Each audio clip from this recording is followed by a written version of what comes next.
আমাদের দেশে বিভিন্ন জায়গায় এক সময় ছিল, এখন আছে কিনা জানি না, অনেক এলাকা প্রশাসন, অনেক ভাইরা তারা বড় বড় সাইনবোর্ড লাগিয়ে রাখছে, রাগের মাথায় তালাক দিলে তালাক হয় না। দেখছেন আপনারা এই সাইনবোর্ড? কেউ দুর্ভাগ্য হয় নাই কারণ এইরকম সাইনবোর্ড অনেক জায়গায় আছে। আমাদের দুর্ভাগ্য যে আমাদের ফটো অনেক সময় আমাদের প্রশাসন অনেক বাইরে দিয়ে দেয়, রাগের মাথায় তালাক দিলে নাকি তালাক হয় না। তালাক কি মানুষ মহব্বত করতে করতে দেয়? স্ত্রীর সাথে মহব্বত, ভালোবাসা, আতিশয্যে তালাক দিয়ে দেয়? তালাক তো দেয়ই রাগের মাথায়। তবে শরীয়ত বলে রাগের মাথায় আপনি ব্যালেন্স হারিয়ে তালাক দিয়ে পরে আফসোস যেন করতে না হয়, এই জন্য আপনাকে সবর করতে হবে। তালাক দেওয়ার ডিসিশন নিয়েছেন, স্ত্রীর একটা মাসিক পার হওয়ার পর্যন্ত অপেক্ষা করতে হবে। আসলো আর মুখ দিয়ে তালাক বলে দিলেন, জি না। তালাক দেওয়ার নিয়ম শুনেন, যেভাবে তালাক দিলে আবারও ফেরত নিতে পারবেন কখনো চাইলে, সেটা সুযোগ কখন হবে। আপনি সিদ্ধান্ত নিছেন না আর একসাথে আমরা থাকবো না, ওকে ফাইন, পরামর্শ করছেন বন্ধু বান্ধব, বিচক্ষণ মুরব্বী, আলেম ওলামা, লয়ার সবার সাথে, তাহলে এবার আপনাকে অপেক্ষা করতে হবে। সিদ্ধান্ত নিলেন আজকে আর কালকে তালাক দিবেন, জি না, অপেক্ষা করতে হবে একটা মাসিকের। মাসিক পার হবে, এরপরে পবিত্রতা আসবে, সেই পবিত্রতার পিরিয়ডে শারীরিক কোনো সম্পর্ক হওয়ার আগে আপনাকে তালাক দিতে হবে। এটা হলো তালাকুস সুন্নাহ। এভাবে শরীয়ত তালাক দেওয়ার নির্দেশ, যদি দিতে হয় এভাবে দিতে হবে। কেন শরীয়ত এতগুলো স্টেপ অবলম্বন করছে জানেন? কারণ শরীয়ত এনশিওর করতে চায় আপনার তালাকটা খুব বিচক্ষণতার সাথে, বুদ্ধিদীপ্তভাবে, সুচিন্তিতভাবে হয়েছে, ঠান্ডা মাথায় হয়েছে, বুঝে শুনে হয়েছে।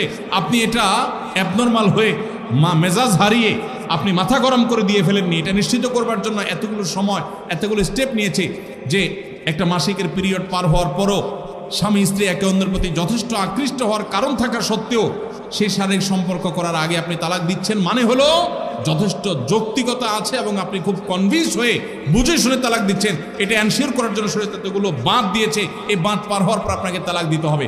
আমাদের দেশে হাজারের ভিতরে 999 জন মানুষ তালাক দেওয়ার সময় মুখ দিয়ে আসলো আর পট করে তালাক দিয়ে দিল। এটা সুন্নাহ তালাক নয়। এই তালাকটা, এইভাবে তালাক দেওয়া, এটা একটা গুনাহের কাজ। এভাবে তালাক দিবেন না, তালাক দেওয়া যাবে না। এই জন্য যুবক ভাইরা যারা বিবাহ করবেন ভবিষ্যতে, আপনারা জেনে রাখেন ঘরে ঘরে তালাক হচ্ছে। ঢাকায় যতগুলো বিবাহ রেকর্ড হয়, আনুপাতিক হারে প্রায় পাল্লা দিয়ে ততগুলো বিবাহ বিচ্ছেদ হয়। ভয়ঙ্করভাবে তালাক বেড়ে চলেছে। কয়েক জায়গায় মাহফিলে গিয়েছি, এলাকার চেয়ারম্যান সাহেবরা বলছে, ভাই আমি চেয়ারম্যান হওয়ার পরে যে বিচার আচার আমার কাছে আসছে, বিসমিল্লাহি করছি তালাকের বিচার দিয়া। একজন বলছেন যে কয়েকদিনের ভিতরে 20-25টা তালাকের বিচার আসছে, আর যেগুলো আমার কাছে আসে সেগুলো তো আমাদের হিসাবের বাইরে। এই জন্য আপনাদের প্রতি উদাত্ত আহ্বান রাখতে চাই, আমাদের সংসারগুলো সব খান খান হয়ে যাচ্ছে। সবাই সংযমী হতে হবে, ধৈর্যশীল হতে হবে। as-sabru জাযাউহু আল জান্নাহ, সবরের বিনিময় আল্লাহ তাআলা জান্নাত দান করবেন। সবাই সবর করবেন তো ইনশাআল্লাহ। দাম আর যা হোক, খবরদার কখনো মাথা গরম করে তালাক দিবেন। আমি যেভাবে বলেছি সুন্নাহসম্মত তালাক, এভাবে যদি পিরিয়ড যাওয়ার পরে, সুস্থ হওয়ার পর, শারীরিক সম্পর্কের আগে একটা তালাক দিবেন, এটা হলো সুন্নত। তালাক কয়টা হবে? একটা। একটার বেশি তালাক দিবেন সেটা জায়েজ হলো না, জায়েজ হবে একটা তালাক। একটা তালাক দিলেন, বাস রেখে দিলেন। 2 মাস 3 মাস পার হয়ে গেল, অটোমেটিক সম্পর্ক ছিন্ন হয়ে গেলে দুজন দুদিকে যেতে পারেন, আলাদা বিয়ে হতে পারে। আবার বহুকাল পরে চাইলে নিজেরা শুধু বিবাহ পড়িয়ে আগ্ধ করে আবার একত্র হয়ে যেতে পারবেন।